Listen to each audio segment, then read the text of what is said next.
I do want to welcome everyone to the Harris County Flood Control District's virtual community engagement meeting to discuss bond project C59 Inwood Forest Stormwater Detention Basin. This virtual community meeting is being offered by the Flood Control District to continue to share vital information with the community during this period when in-person public meetings have been suspended due to safety concerns from the COVID-19 pandemic. My name is Sheldra Brigham. I'm with the Flood Control District's communications team. I'm joined tonight by a team of Flood Control District leadership and subject matter experts, as well as our partner, the City of Houston and the Houston Parks Board, to ensure we continue to keep you up to date on these important flood mitigation projects in your community. We're also joined by staff from area elected officials' offices and community associations. And actually, Commissioner Rodney Ellis from Precinct 1 sent us in this message earlier tonight to share with you. Good evening. This is Harris County Commissioner Rodney Ellis. I want to thank everyone for taking time out of their evening to participate in this important meeting about the Inwood Forest Detention Basin. This project is designed to reduce flooding in neighborhoods that have long been overdue for flood control projects to secure their communities. Every community, regardless of income or race, should feel safe when faced with flooding, the most prevalent natural disaster in our region. In 2018, Harris County adopted equity guidelines for all of our flood control projects to ensure that we prioritize communities that are most vulnerable to flooding and that often take the longest to recover. To protect your community, 3 partners have come together to fund this project: City of Houston, Harris County Flood Control District, and FEMA. Once we tackle the primary issue of flooding, then Precinct 1 and the Houston Parks Board will turn our attention to recreational amenities that include trails. This project is very important to the mayor of Houston, and it's important to me. We know that green spaces are essential to healthy, thriving communities. They improve community health, build social connections, and expand environmental safeguards. Particularly now, with COVID-19, the safest activities are outdoors in the fresh air. Let me reiterate, however, that the primary intent of this project and others like it is to protect homes and businesses from flooding. Tonight, we want to focus on updating you on the project status. Thank you for participating. And thank you, Commissioner Ellis, for that message. We are glad to see all the community so engaged in this project, and we look forward to continuing to share updates and keeping all of you in the community involved. Now, this virtual public meeting will begin with a presentation to share project updates, including design, permitting, and upcoming construction. The presentation will be followed by a virtual question and answer session with the Flood Control District team members. Attendees will be able to submit comments and questions through the website, or you'll be able to do that by phone. Now, any comments not addressed during the Q&A session will receive a response from the Flood Control District after the close of the comment period. Instructions on how you can participate in this virtual open house are included on this slide. They're on the virtual meeting webpage, and they're also on the Flood Control District website. Now, please note that this meeting is being recorded, and it's going to be placed on the district's YouTube channel in the next few days. All meeting materials will be available for download as well on our website. And I'll share a reminder about these instructions as we reach the Q&A portion of tonight's meeting. We will now transition to Alan Black, Director of Operations for the Flood Control District, who will share information about the Flood Control District and then more about this project. Alan, over to you. Thank you, Sheldra, and a special thank you to each of you all for joining us tonight. And I look forward to sharing some new details about the Inwood Forest Stormwater Detention Basin project. Before we get into that, I'd like to share a little bit of information about the Flood Control District ourselves for those of you who are new to this conversation. The Harris County Flood Control District is what's called a special purpose district. Were created by the Texas legislature in 1937 in response to devastating floods that hit the Houston area in 1929 and 1935. We were created to serve as a local partner with the United States Army Corps of Engineers to leverage federal funding for flood damage reduction. And since then, our mission has greatly expanded over the last 80 years with billions of dollars in infrastructure improvements in the ground. And while we are a separate entity from Harris County, the Harris County Commissioners Court serves as our governing body. The mission of the Harris County Flood Control District is pretty straightforward. It's to provide flood damage reduction projects that work with appropriate regard for community and natural values. And one of the most difficult challenges we face is constructing effective projects that are also sensitive to community and natural values in a highly urbanized area. Now, Harris County includes 22 main watersheds totaling approximately 1,800 square miles and more than 2,500 linear miles of channel. Now, to put that in perspective, 2,500 miles is approximately the distance from New York to California. Each watershed has its own unique characteristics, and tonight we're in the White Oak Bayou watershed of central Harris County. As you all know, our area is prone to flooding, and here are some of the big reasons why. First of all, we're prone to extreme rainfall, including tropical storms and hurricanes, as witnessed by the record number of storms in the Gulf this year.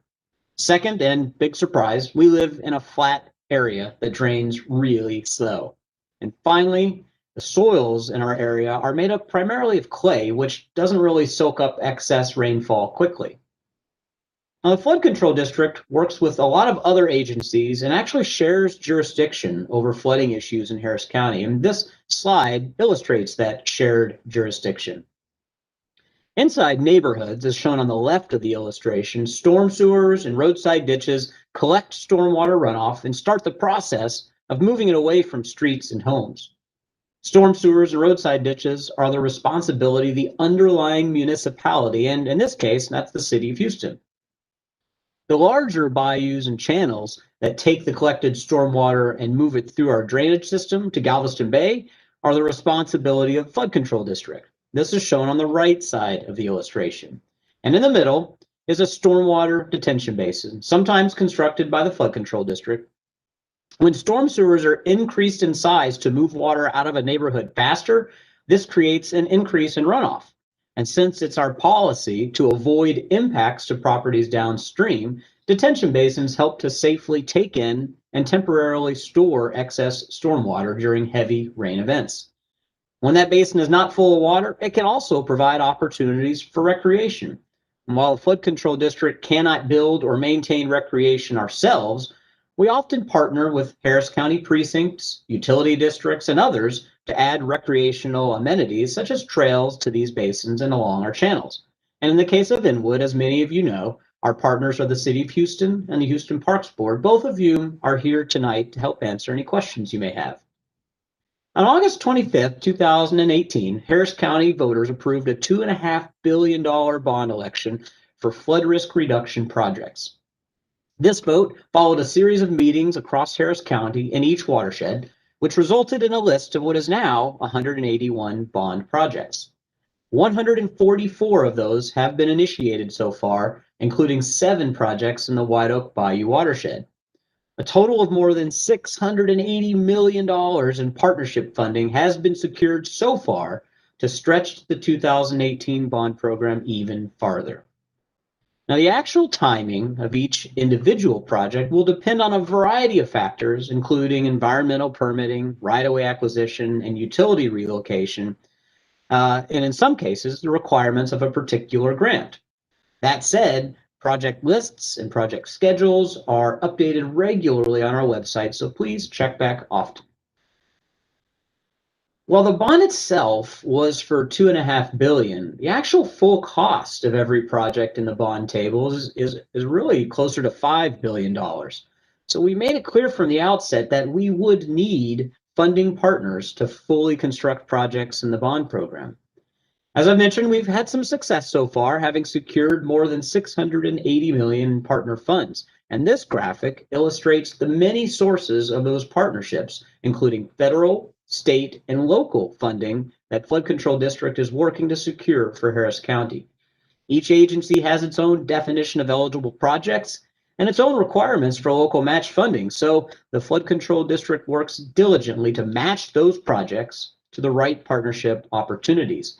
In the case of Inwood Forest, The City of Houston Flood Control are working with FEMA through the Hazard Mitigation Grant Program, which is administered by the Texas Division of Emergency Management, or TDEM. I now want to move into the part of the program that is specifically about the White Oak Bayou Watershed and the C-59 Inwood Forest Stormwater Detention Basin. As I mentioned before, the City of Houston is our partner on this project, so I'll address how this project also ties into the city's drainage projects and what the city is doing to address the community's interest for future recreation in the area. We're really pleased to have this opportunity to share with you tonight the progress we've made since the last couple of times we were guests of your HOA, both in 2019 in December and just this past October. But first, I would like to provide a brief summary of the history of this project for the benefit of individuals who might not be familiar with it. The 226 acres of land, formerly the Inwood Forest Golf Course near Antoine Drive in West Little York, were purchased by the City of Houston in 2011 for $9 million. The Harris County Flood Control District is partnering with the city to renovate this property by excavating stormwater detention basins. And these basins will reduce the risk of flooding in the area and also provide mitigation volume for several capital improvement projects the city is constructing in the future, which includes the neighborhood street and drainage improvements for west of Antoine, the Inwood Forest Neighborhood Project, and the Antoine Road Project. The Inwood Forest Detention Basin is being funded, as I mentioned, through a grant secured by the City of Houston from FEMA, and they'll cover 75% of the cost of the entire project. The remaining 25% will be a local match from the 2018 bond program and the City of Houston. For anyone who is not familiar with the history of this project or who wants a little more information, please visit our website at hcfcd.org/Inwood Forest. That's all one word. So where are we today? Even though we've not been able to be with you in person due to the pandemic, work has not stopped at the Flood Control District. Throughout planning and design, we've met regularly with the public and received a great deal of feedback from you on our design plans, and particularly around concerns for natural aesthetics and future recreation. And as we develop the engineering design plans, we have been able to incorporate many of your comments and concerns into our thinking. With this public input in mind, we're now approaching 100% design, which should be complete by the end of this year. Our design includes 12 basins, 2 of which have already been constructed by the City of Houston, but are still an important component of the overall design. The basins will vary in stormwater storage capacity, and that's measured in acre feet. The goal for the whole stormwater basin storage capacity is approximately 1,200 acre feet. And this translates to a capacity of a little more than 391 million gallons of stormwater storage, which is also known as mitigation. During construction, unfortunately, you can expect to see many trees being removed, but not all. And that's simply a reality with this project. And for those of you who have joined us at past meetings, it should come as no surprise. I do want to take a moment to reiterate, however, a couple of the points from those past meetings. We've been working to identify and save as many trees as possible since as early as 2017. We first conducted a tree inventory on the Inwood Forest Golf Course property, and that included trees greater than 4 inches in diameter, where we tagged and documented according to size, species, and general health. You may have seen some of the tags on the trees around the property. Our expert arborists looked at and assessed every documented tree, looking specifically at the species, the health of the tree, and the location, with the goal of helping the engineers preserve trees wherever possible. We're also working around stands of trees in some parts that either our arborists or partners or residents of this community found to be important to keep. Now, when at all possible, we try to maintain native trees along the bank of the detention basins to buffer home property lines, as well as to maintain particularly high value or mature trees. It's not always possible to keep every tree that's identified as valuable or mature or valuable to a community or a particular resident, but we have worked in earnest to do so when we can. And as you can see on this exhibit, and the gray lines are a little bit exaggerated, so hopefully it makes some sense. The blue trees, first, are outside of the right-of-way, so we can't touch those at all. The green trees are examples of trees inside the right-of-way that we aim to protect and preserve. And as you might imagine, construction can sometimes be hard on trees near a construction zone, so efforts will also be made to protect the roots of those trees that we intend to keep. And joining us later tonight for the Q&A is Shane Hrobar with the Flood Control District, who many of you met in our last in-person meeting. Shane's a certified arborist who can answer any of the detailed questions you may have about tree protection and preservation. And with all that, even with our best efforts, if a tree starts to show signs of distress and decline due to construction or just general poor health, we may still need to remove it from the project site for safety reasons. And finally, the red trees.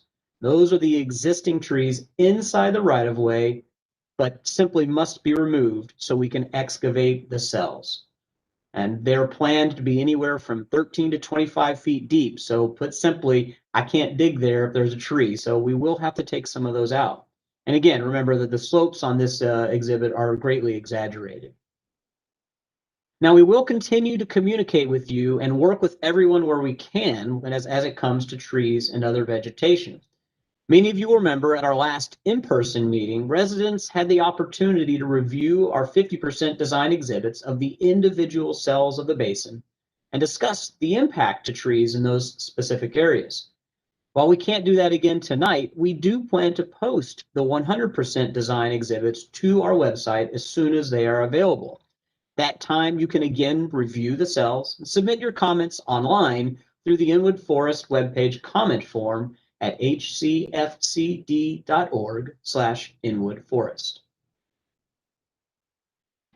As we've talked previously, many of you have talked about trails and recreation. I need to be clear here, the Flood Control District does not build nor maintain recreation or public amenities, but our mission does include with appropriate regard for community and natural values, which is why we partner with other government entities and organizations who can look to provide some of those amenities that Commissioner Ellis mentioned earlier, and once the Stormwater Detention Basin is built. The catch?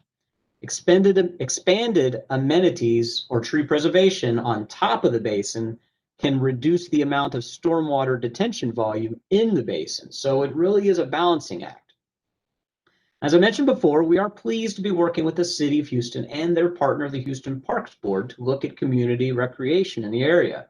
City representatives have also previously shared that they're continuing to work with First Tee within the immediate project area utilizing Basin C, which is behind the conference center.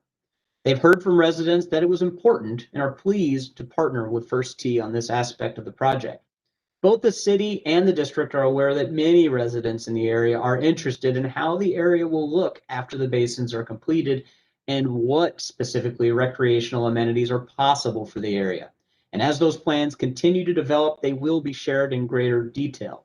And one item of note, and this has come up frequently, is that the existing cart paths in the area will have to be removed as part of the project. And that's the bad news, but the good news is that the City of Houston and the Parks Board will talk in a few minutes during our Q&A about potential trails, trail connections, and other possible amenities for the community after we complete construction. Next, you may recall this timeline graphic from the last time we met with you. Since then, we've received the individual permit from the Corps of Engineers. That was a big step, and that allowed us to finalize and submit to FEMA our environmental assessment. That's also called an EA. We turned it around pretty quickly and made that submittal this past September, so the ball is now in FEMA's court to work the process for that approval. One of those steps includes allowing the public to comment on the EA, but the timing for that notification period is really at FEMA's discretion. So keep your eyes out, as sometime, hopefully soon, both FEMA and the Flood Control District will publish notice on our respective websites and in appropriate newspapers. Once the EA is approved, we are essentially complete with the first phase of the grant for this project. TDEM will then review and ideally approve all the final documents. That's the EA, the plans and cost estimate, including a benefit cost analysis, And ideally, they will then award phase 2 funding, which will be for construction. It's our best estimate at this time that we will start bidding and construction in sometime in the spring or summer of 2021. Again, that timing is contingent on approval from our state and federal partners. The sooner we get approval from them, the sooner we'll be able to move to construction. Speaking of construction, after the project is bid and awarded, the Flood Control District will work with the contractor to finalize many of the details about how the contractor plans to construct the project. We plan to meet with your community to share some of those details prior to the beginning of construction, so you'll have an idea of what to expect. There will be construction disruptions and debris. There's just no way around the fact that construction is messy. But again, we will work to make sure that you are aware of anticipated traffic disruptions and any other inconveniences before they happen, and generally do our best to keep you updated throughout the process to minimize surprises. One great way to make sure you hear from us is to sign up to receive project update emails from us at hcfcd.org/Inwood Forest. Before we open up to questions, I want to take a minute to talk with you about another thing very dear to our hearts, and that's encroachments. And in some cases, encroachments that we've identified around this project site.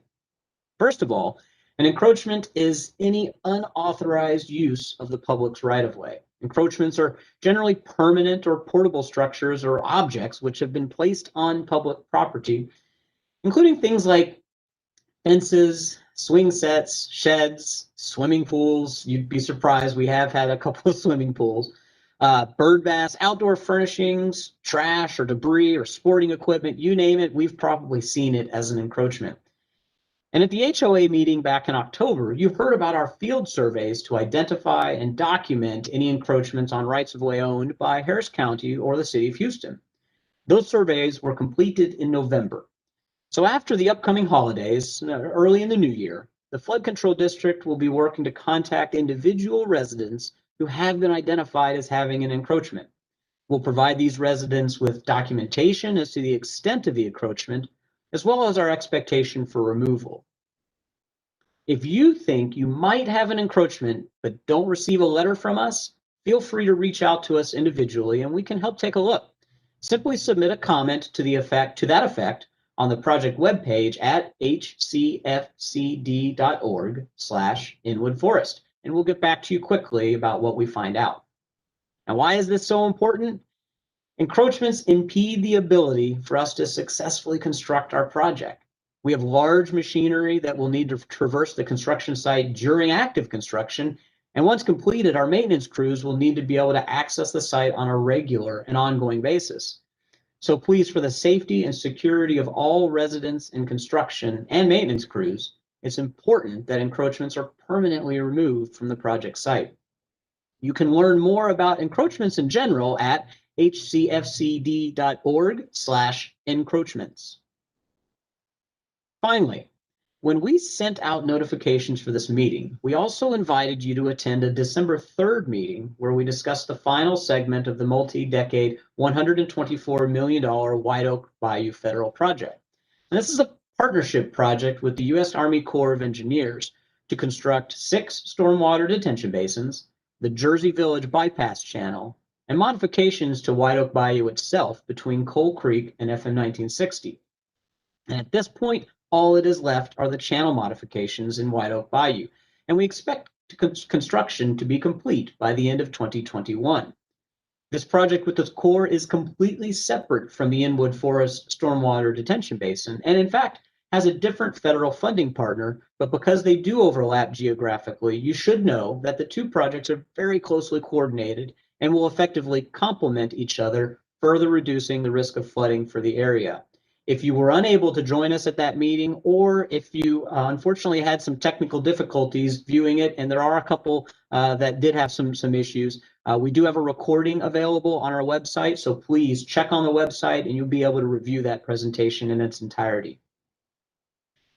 So that was a lot of me talking, and I really appreciate your attention, but it's now time to hear from y'all. So I'd like to turn it back over to Sheldra to kick off the Q&A. All right, a lot of good information. Thank you so much, Alan. Before we move into the Q&A portion, I do want to share a quick reminder that we'd love to hear from you on this project and other projects that are rolling out across Harris County. To learn more about this project, ask questions, and to sign up for our mailing list, please visit hcfcd.org/Inwood Forest. Now, as a reminder, there are 3 ways that you can submit a comment about this project during tonight's session. Submit a comment on the website in the box near the presentation live stream. You can submit a comment on the Flood Control District's website at hcfcd.org/Inwood Forest, or you can submit a comment via phone, and that number is 855-925-2801. You'll want to utilize meeting code 8590. And if you're joining us by phone tonight, please press star to leave a message. Additionally, I do want to reiterate that any questions not addressed during tonight's Q&A session will receive a response from the Flood Control District after the close of the comment period. Information from this meeting, as well as a recording of the live stream, will be available on the Flood Control District's website, and you'll also be able to find that on our YouTube channel as well. Joining Alan for our Q&A session tonight are Shane Robar, Melissa Meyer, and Gary Zika with the Harris County Flood Control District, Paresh Ladd with the City of Houston's Transportation and Drainage Operations, and Lisa Griff with the Houston Parks Board, who are all working together to oversee efforts on these projects. And now it is time to take some of your questions. We'll move into the Q&A portion. And our first question tonight will be for Alan. And Alan, how deep will the basins be? Should we be concerned about safety? So I'll start with the answer, and then I'm going to hand it over to Melissa to finish. And we're going to answer that in reverse order. As it relates to safety, we always have the safety of the public in mind with the projects that we build. Every project is different, and so we try to make sure to incorporate safe slopes, and where appropriate, we may even put some guardrails. But with that, I'll also turn it over to Melissa for a little more information about the depths of these particular basins. Thank you, Alan. This project has 11 different basins that we're constructing, so the depth on each basin is a little bit different. They range anywhere from 13 feet deep to as deep as 25 feet deep. There are several things we look at when we're designing the basins in regards to the side slopes, so I'll just touch on a couple of them that are specific to this project. One thing we look at is we want a gentle enough side slope that our mowing equipment isn't going to have any trouble moving back and forth and around, so we can properly maintain these basins. The other thing that we're looking at is pedestrian safety. As Alan mentioned, we are looking at future potential recreational opportunities up on the tops of the slope. So we make sure that we have gentle enough side slopes as to not cause any issues with pedestrian safety. All right, thank you, Melissa. Next question is for Alan. And Alan, why do we call it the Inwood Forest Detention Basin project if there are 12 basins? That's an interesting question, and many people may envision a typical stormwater detention basin, kind of like the one showed on that shared jurisdiction slide, as one single hole in the ground. But in the case of the Inwood Forest project, we don't have the benefit of one single continuous piece of land that we can dig on. We have lots of smaller ones that are taking the footprint of the old golf fairways and holes. So what we've done is we've developed a unique system where each of those individual areas are excavated, and then they're interconnected with pipes. So they will kind of function as one hole in the ground, but with a straw connecting lots of small holes to make it one bigger hole in the ground to hold that stormwater detention. But that's a good question. Thank you, Alan. Our next question will be for Melissa. And Melissa, when will the digging actually start and when will it be completed? When the digging actually starts is a little bit dependent on, well, it's completely dependent on, it's in FEMA's hands at the moment. When they approve our EA, we will be able to move on to construction. Right now, that's looking like it'll be spring or summer of next year. Thank you, Melissa. Next question is for Gary. Tiffany is asking if the elevation of the entire project will be below the elevation of the homes, or will some of the elevation be higher? Well, this project is a detention basin, and that inherently we're digging down below the natural ground that you see out there now. So there really isn't any places except that the natural ground is for some reason higher than the homes. We're digging down, as Melissa mentioned earlier, how deep we're digging it. So we're digging down, not building up. Thank you, Gary. And Alan, people are expressing concern about impact to trees. What are we doing to try to save the trees? And I know that Shane's joining us to help with that. Sure. We talked a good amount during the presentation about some of the methods that we use. And again, we really took to heart the questions and concerns that were raised by the residents. But the fact is, each of those fairways, with the exception of C, which is right behind the golf club house, are very narrow. And so we're really limited on how much we can give up at the top of bank, because otherwise we start to reduce and lose that volume. You remember that target volume of 1,200 acre feet. But Shane Robar is here, and Shane, if you could maybe talk for just a minute or so about what really y'all were looking for, and how you assessed the condition of those trees that then led to some of the decisions that we made on what we could and couldn't preserve. Sure thing, Alan. So to kind of get on to what you were talking about with regards to the process of selection, we went through the inventory just like we have done on several other projects. It's very consistent. We look at anything that's 4 inches and above. We have contractors or subs to the design contractors that have arborists on staff that know the common species to Southeast Texas. They know how to classify the condition of those trees because they know what a healthy, say, red oak, southern red oak, live oak looks like in a normal condition, and they can graduate them accordingly. They feed that information back to us. They plot it, or we plot it onto these maps and overlay them with the preliminary design plans, as you can see here in these corresponding red and green dots, and start to look at groupings of trees or larger trees on the kind of the buffer areas. And if you see Basin C here, you can see where we've bubbled around some of the pockets of trees. If you look to the right of the graphic along Antoine Drive, about 2/3 of the way up, there's a big pocket of trees there. Those were identified, and so we bubbled the basin around those.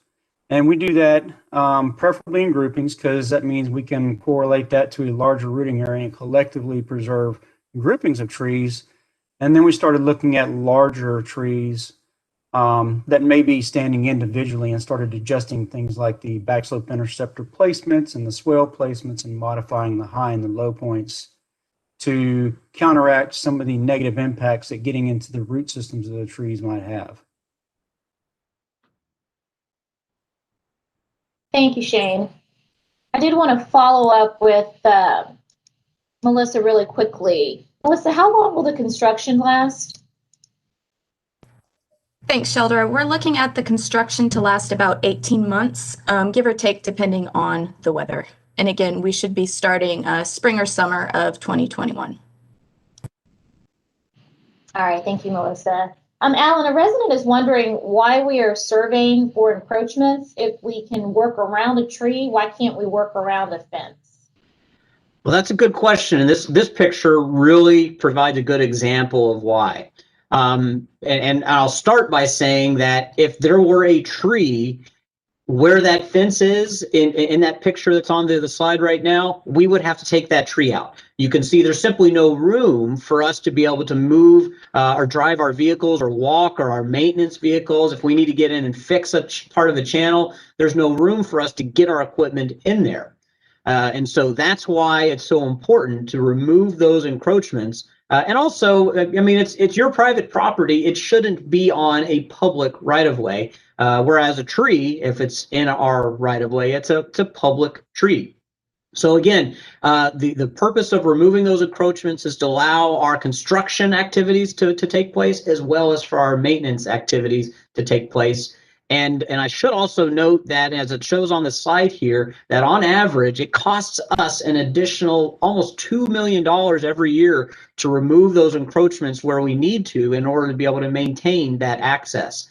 And so this way it gives, by notifying and following a state-directed process on removal of encroachments, this allows the property owner a proper amount of time to understand what the encroachment is, and ideally to remove that on their own, so that way it can be out of the way and there's never a lag on when that homeowner, in the case of a fence, would have that backyard fence. Otherwise, during construction, if it hasn't been removed by then our contractor will need to do it in order to access the site. And by doing that, they would knock on your door, let you know that this is about to happen.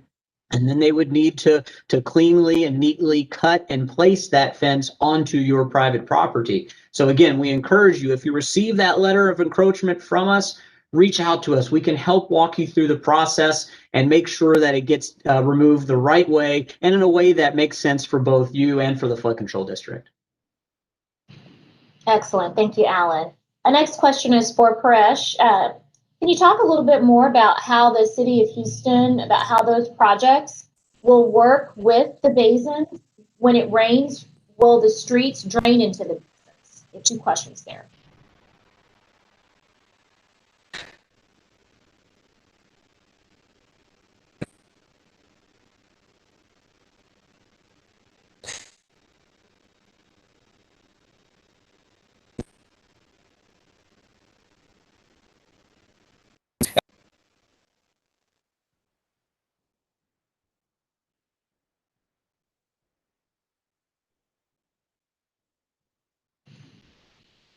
Okay, Paresh, you were muted, but we're having some audio problems. Go ahead and unmute and let's see if it got any better.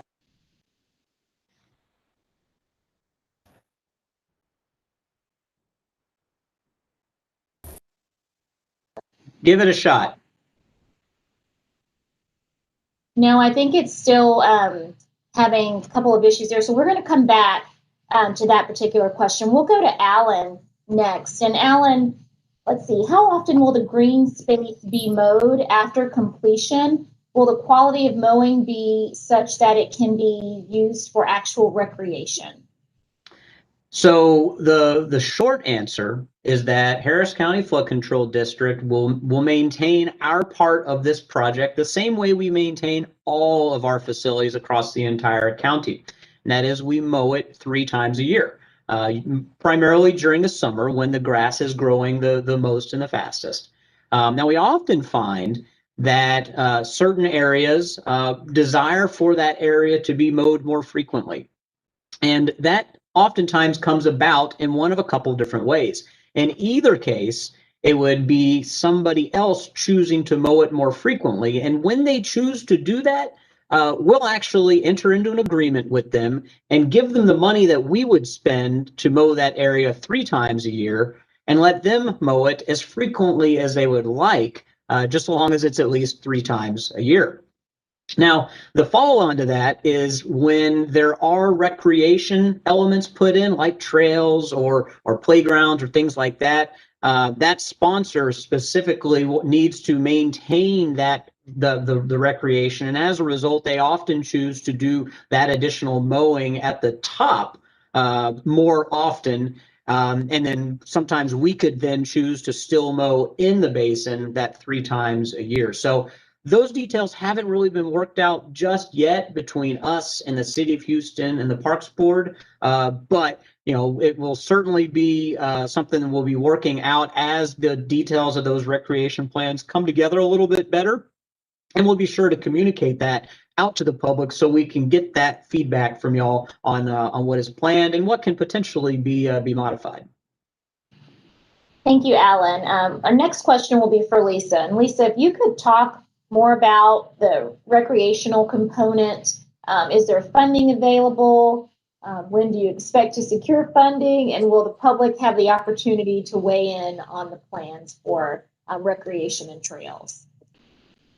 Yes. So as you all know, we've been working closely with the City of Houston and Flood Control on a plan for recreation in the Inwood Detention Project.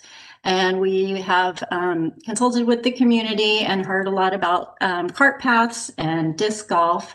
And so trails and disc golf are part of the plan, integrated into the plan, as well as creating pocket parks in areas where detention basins are not being dug.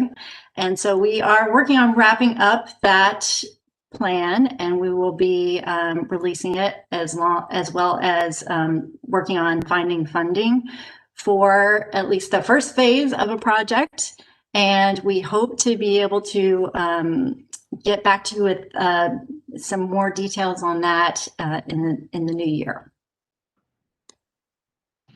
All right, and a follow-up for you, Lisa. Let's see. Nicholas says that many people in the area have spent a lot of money on upgrades on their property, and he's asking when plans will be available for recreation, and can people donate to improve the landscape and be able to pick where they can help. Yes, and so we will be releasing the plan, and so this is it's really a planning study. So it's the first iteration. So we'll have opportunities for more community feedback and input as we progress and get more detailed in our design. And so we can also definitely figure out a way that residents can contribute to towards the project themselves as well. Thank you, Lisa. Next question will be for Gary. And Gary, the community has made it known, says that we are not happy that the cart paths are being removed. Will there be trails to replace them? This is very important to our neighborhood. Thanks for the question. Yeah, the cart paths are, I think Alan had mentioned earlier in the presentation that as part of the excavation that we've got to do to build these detention basins, the cart paths are basically in the same footprint of the detention basins. So we do have to remove those cart paths, the old golf cart paths that are along the throughout the whole property. Lisa was just talking about the features, and Alan also mentioned that, you know, we're there to build the detention basins, which is a flood control feature. And then that's where the Houston Parks Board, the precinct, and the city are looking for additional funding and trying to come up with a plan to add those recreational features back into the facility. All right, thank you, Gary. We're going to go back to Paresh, maybe, if his audio is a little bit clearer. If not, Alan is going to jump in and answer this question. But this was just wanting to know a little bit more about how the City of Houston projects will work with the basin. And when it rains, will the streets drain into the basin? Sure. Can you hear me now? Yes. Yes. Perfect.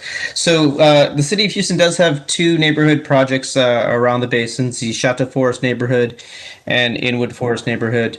The Inwood Forest neighborhood, there's two pieces. One will drain into the northern basins there, and the southern half of the project will drain directly into White Oak Bayou. And the same thing with Chateau Forest. We have some areas that will drain into the lower basins, and the rest will drain directly into White Oak Bayou. I will add that, as Alan had showed, the larger White Oak Bayou project, these neighborhood projects kind of complement that larger federal project in draining our neighborhood systems. And so everything should work really well with the basins and the channel work. Thank you, Paresh. Next question is for Alan. And Alan, we're hearing concerns about the duration of the planning for this project. Why is it taking so long to get to this point? Oh, Believe me, I wish our projects could go quicker. In a word, it has to do with funding. As you all know, we were working on this collaborative project with the city before Harvey, before the funding opportunity presented itself, which is a result of Harvey, the Hazard Mitigation Grant Program. That funding is available because of Hurricane Harvey. So prior to that, we were working, as you all know, we were meeting with y'all to talk through those detention basin cells. But in all honesty, it would have taken us, based on our own annual funding of $120 million, split evenly between O&M and CIP, it would have taken us a decade plus to have the money available to dig the entire basin, which is more than $50 million, or right around $50 million. So, the old expression is there's no such thing as free money. So when this funding opportunity came up with FEMA through the HMGP program, unfortunately, the federal flavor of funding also brings along with it some more requirements that have to be met, and certain things that can't be done until all of it is met. And so, for example, if we were to build it on our own, then I could excavate one cell while we were designing the next and excavate that cell and then kind of do a leapfrog that way. But that's not how this funding program works. You have to have the entire project designed, all of the permits in hand before they will approve the first dollar for construction. And so the fact that they were willing and able to fund the entire project, and that's a lot of money going into this project, was incentive enough for the city and Commissioner Ellis and flood control to agree that it was worth the slight delay in starting any construction by going ahead and let's get all the design done. Let's work through the process, and we're almost there. So we're really close to being able to start construction. You guys have been patient, and we really appreciate that. We're almost there, and we'll hopefully be able to be out there, start making some dirt fly in spring or summer next year. Alan, did COVID-19 impact the schedule at all? Not significantly. I'm very quick to point out that we have advertised and started construction on more than $100 million in projects since the COVID pandemic hit. Like many of y'all, we have moved to a primarily working from home, but we're still able to get our projects moving forward. Construction is considered an essential activity, so those guys are out there in the field doing the hard work all through the summer. Those of us on the project team tonight, we're in the office, so we do go in periodically, but generally speaking, we've been able to manage to keep things moving forward despite the COVID-19. And I hope everybody else has been able to stay safe during this time as well. So please continue to do so. And Alan, just a note, a resident wants to thank you for acknowledging the focus on flooding and then recreation as being a nice add-on after reducing the risk of flooding. It is in our mission. All right. Well, this next question is from Melissa. Melissa, if a resident would like to see the basin layout near their home, how can they do that? If you go to our website at hcfcd.org/Inwood Forest, right now on our website we have the previous presentations that we've given. We've got the PowerPoints up there, so you'll be able to see schematics such as the one you see up on the screen right now that are a basic just footprint of the basins. We're getting close to finishing up our 100% design here at the end of the year, and once that's complete, we're going to be working to get a little more detailed exhibits up on the website so you can look and look exactly at what's going on behind your home. We want to just make sure we have all the details correct and finalized before we put them out there. Thank you, Melissa. Next question is for Lisa. And Lisa, Nicholas is asking about access points for the green space. He's concerned that the end of cul-de-sacs will be used as access points for recreation. So we haven't gotten into the detail of all the access points to the trails, but some of the things we can do is use roads where they cross, where trails cross roads, kind of like where the cart paths cross now. And then there's opportunities in the buyout lots that are adjacent to the detention basins to use those also as access points. So we can work through all of that with the community once we get to that point. Thank you, Lisa. Paresh, we have a question about the city's Antoine Street reconstruction project and whether it's still scheduled to begin right after the Inwood Forest Stormwater Detention project is complete.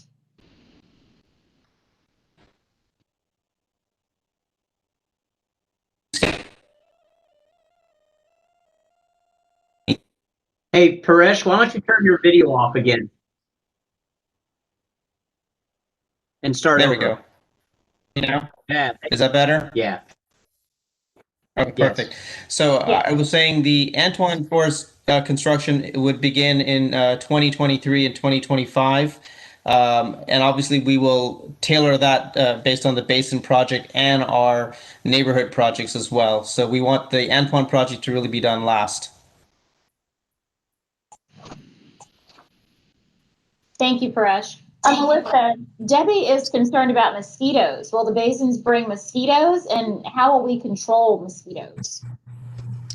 We certainly don't want to bring any mosquitoes, and not every single basin as part of this project is going to be holding water at all times. Some of the basins do have what we call a permanent pool elevation, meaning that there is going to be water in the basin at all times. What we do is we design the depth of that water to be at least 6 feet deep. We've found that that's the best depth for a variety of wildlife to come to the basin. 6 feet is going to ensure that there's fish and birds, other things like dragonflies that'll help control the mosquito population naturally. Thank you, Melissa. Gary, the next one's for you. And Angela is asking why we are working in Area C if that area has never flooded, whereas Area E floods.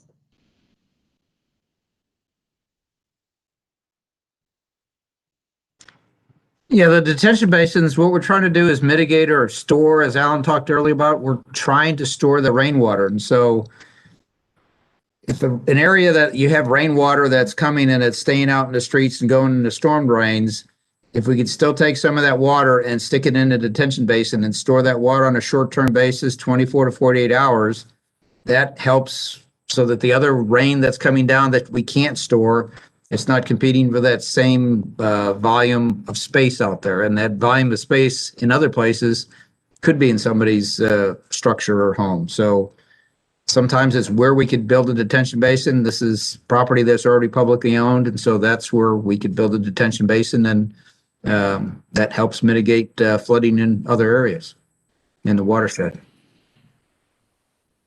Thank you, Gary.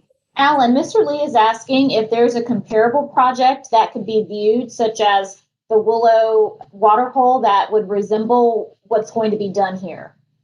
So appreciate that question, and I had to do a quick search on the map to take a look and see if I could find something that was close. So I've got one suggestion, but then I'm also going to pitch it over to Gary to see if he has any particular ideas, and of course anybody else on this panel may have an idea as well.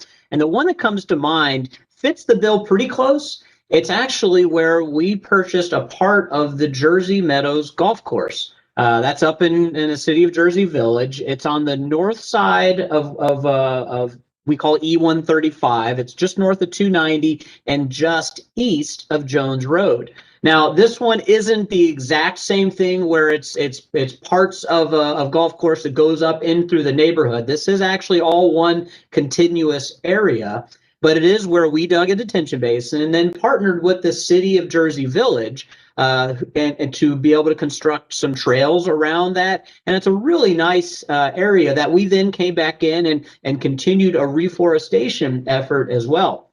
So that'll give you an idea of some of those concepts. But having said that, I did want to also, again, open it up to some of the other folks here that are here for Q&A to see if they've got some other ideas. So Gary, we'll start with you. Yeah, the one detention basin, the Willow Waterhole Detention Basin, that's down at South Post Oak and Highway 90 down south, kind of like just south of where 610 West goes into 610 South. That's a detention basin. It's probably about twice the size in terms of storage volume, but it is made up of 6 different compartments, similar to where you've got these different compartments at where the old golf course was. And so some of them are long and skinny, so you can kind of get a feel for them. Some of them are wet and some of them aren't. So you can get a feel for what the typical slopes are. Some of the cells have been completed for about a dozen years, so they've got they've got a lot of trees. There's some trails around there. The city of Houston has received grants in the past. I think they've received 3 grants total for building trails around the detention basin. There's a pavilion out there, 2 pavilions, and there's other activities they've got around that detention basin. Bigger detention basins, and I'm going down to Bray just because I'm a little bit more familiar, but Alan said that one in Jersey Village, that's a pretty big rectangular one. We've got smaller ones further up. If you go further up Jones to where White Oak crosses Jones, there's smaller detention basins. They're kind of skinny, similar to what you're going to have in terms of where the old fairways went. And thanks y'all for putting that slide up. It's the blue dot on the left called E535-01-00. That's the location that we're talking about. So go on and take a look if you get a chance. I did want to give Lisa, did you by any chance have anything that comes to mind that might be worth taking a look at? I think Willow Waterhole's the best that I can think of. Okay. You already got it. Great. So if y'all need some other ideas, let us know, and then and we'll see if we can't get you some other ideas. All right, good stuff. Melissa, Deidre is asking where she can see the existing tree impact map for each basin that shows which trees will remain and which ones will need to be removed. We're working on getting those exhibits created to upload onto our website once we have our 100% design completed here at the end of the month. So check back on our website early next year and you'll be able to see those. Thanks, Melissa. Lisa, this next question is for you. Jess is asking if the Houston Parks Board would consider wider trails with more amenities along one super trail that would connect all the basins instead of looking at trails around all the individual basins, saying that this would save resources and maybe could use available resources to add more amenities along this super connector trail, such as park benches, trees, and lighting. So there's your whole plan right there. Right, there you go. Yes, so that's what we've been looking at as one route that you can connect throughout the entire neighborhood. And then some basins right now we're identifying all trails around each of the basins, but we would work further in the design to figure out where those would be and if they would be, the main path would be concrete, and you could even have different crushed granite for different surfaces on some of the other trails. So yes, so that's a great idea, and that we will work through that in more detail as the project moves forward. Thank you, Lisa. Alan, a few people asked, why would we build detention here? What about wide open arbor oaks instead? That is, the Arbor Oaks area is definitely on our plans for additional excavation as well. If you look at the bond program, that's the 180 some odd projects in our bond program. We do have money appropriated for Arbor Oaks, and in fact, we have a partner, not quite to the extent of the funding that FEMA is providing on Inwood Forest, but we do have a partner with the Natural Resource Conservation Service to help excavate that basin. And then also in the area is the Woodland Trails area that's been an area of home buyouts for quite some time. And we do have plans to convert some of that area into stormwater detention as well. I like to kind of joke that every hole in the ground is a good hole in the ground, but in this case, these basins are optimized basins that will provide significant flood damage reduction for the communities around them. Thank you, Alan. Gary, Tom wants to know what will happen with the excavated soil. The excavated soil that the contractor removes out, we put the task on the contractor. We do approve the locations of where the material goes. A lot of it does go to highway projects where they've got to build embankments for overpasses. Some of it also goes to landfills where they need daily cover for dirt for daily cover. And then there's also commercial sites and even residential sites where a developer's going in and needs extra material. So the contractors seem to find a lot of places to put the material. I'm going to add on to that if I could. So we've actually put some very strict requirements on where they can and cannot dispose of material. As Gary mentioned, we do require them to submit their disposal sites for us for approval prior to taking the material there. And not only do we require that they already have a fully approved development permit or a fill permit to put that material there, but we take it a step farther and we do not allow any fill within the 500-year floodplain on our projects. That makes it a little more difficult and in some cases expensive for our contractors, but we know it's the right thing to do. And so that's what we've been doing for several years now. Thank you, Alan. Melissa, Fred is trying to visualize this. He says after the project has been completed in about 18 months, will water run or will it be standing throughout the fairways of the old golf course? Let me preface this by saying that I'm certainly not a golfer, but I can kind of explain what it'll look like. This project is a series of interconnected basins, and we kind of mentioned earlier how some of them will have a permanent water surface elevation in the bottom of the basins, meaning that there will always be water in the bottom. That's also can act as a recreational or amenity.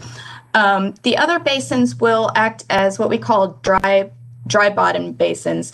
What this means is that during a rain event where we're having heavy rains in the area and there's runoff coming into the basins or the water surface elevation in White Oak Bayou is rising, those basins will store that excess runoff and excess water in the bayou on a temporary basis. And then once the rainfall kind of dies down, those water levels will come back down, empty out into the bayou, and they'll be at dry bottom basins again.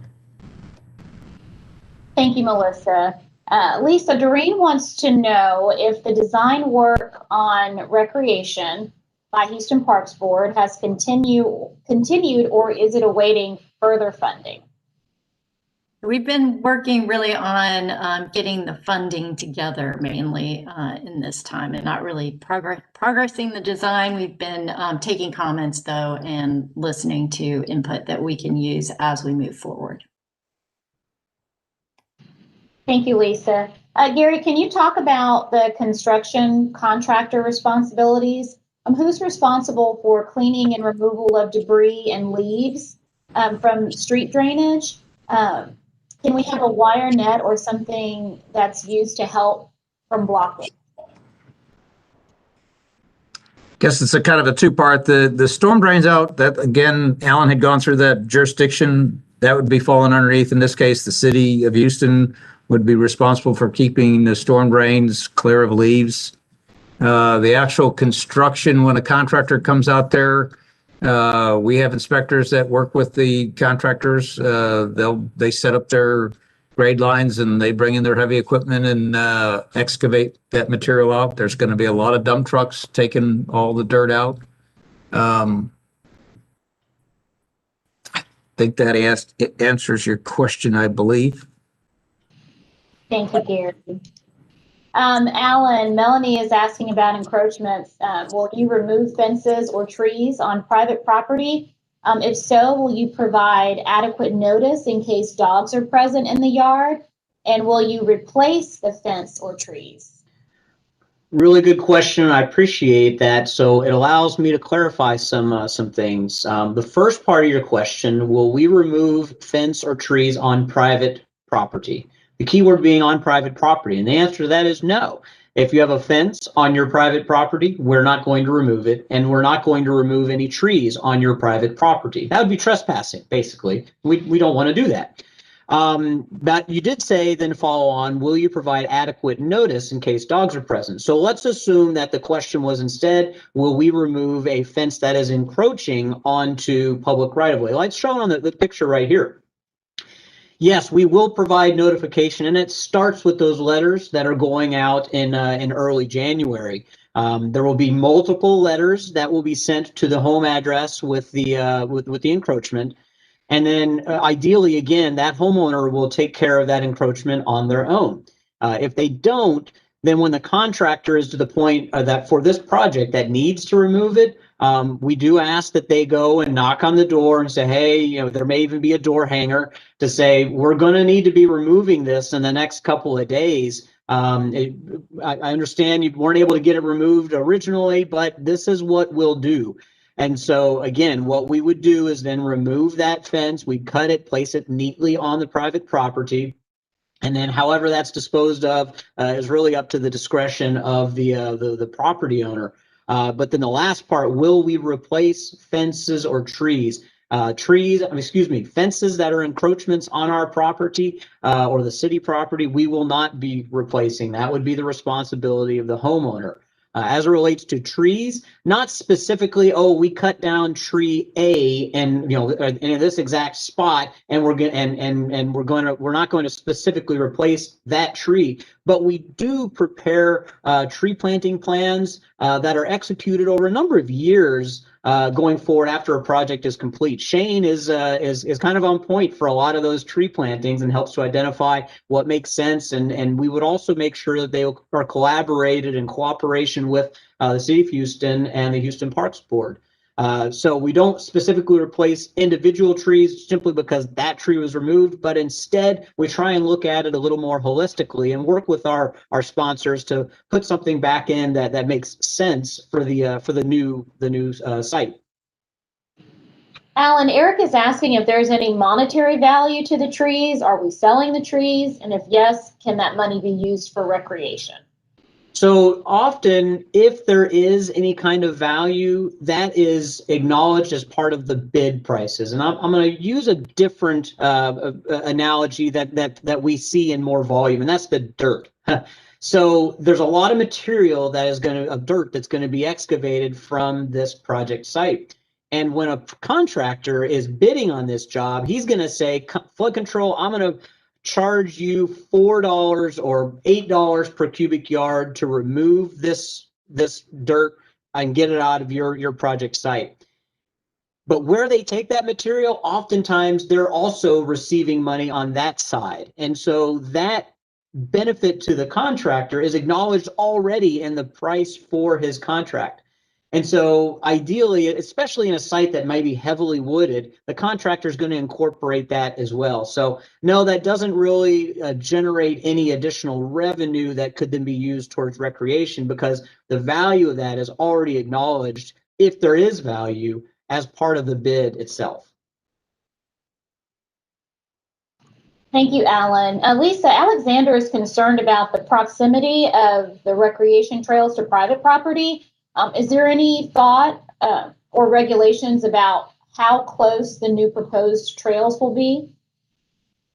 And that's one thing we will be looking at as we get further into the design. And are there places where there's not as much space to get a trail by, and whether a trail makes sense in that place or not? Our goal will be to get a connected trail loop throughout the entire Inwood Forest area, and then other trails as they make sense. Thank you, Lisa. Melissa, Nicholas wants to know if a cul-de-sac will be used for construction equipment and construction access for the project. Construction access for the project is only going to be from public right-of-way. So meaning they can come from City of Houston streets directly onto flood control, or in this case, City of Houston property, we're not going to be cutting through anyone's yard at the end of a cul-de-sac to access the site for construction.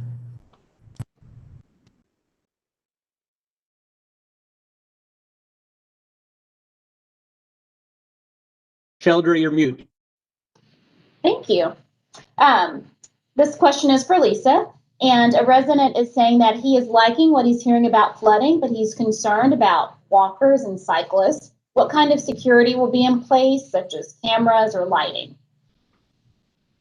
So if this is a Parks and Recreation Department park, there's typically not lighting because the park is open from dawn to dusk. And we haven't typically put security cameras around our trails, but these are all issues that we can look at where there might be specific security concerns, and we can address those as we move forward in the design. All right, thank you. And that was our last question for tonight. Wow, we had a lot of good questions, a lot of engagement tonight. We really appreciate all of that. We're going to go ahead and wrap our meeting, but I do want you to remember that we're going to continue to accept comments and feedback on this project throughout the comment period, which is goes through December 22nd. But we welcome engagement throughout the duration of this project's life cycle. Again, we have a great deal of information that is available for you on our website for your reference. There will also be a link so that you can rewatch this meeting. We do want to issue a final reminder for you to purchase flood insurance, because we know that flood season in Harris County is year-round. So definitely something you'll want to have. Thank you again so much for joining us this evening. Thank you to all of our participants tonight. Some great questions and some great answers. We appreciate all of your engagement on this project, and we look forward to continuing to keeping you up to date as our work moves forward. Stay safe and have a wonderful evening.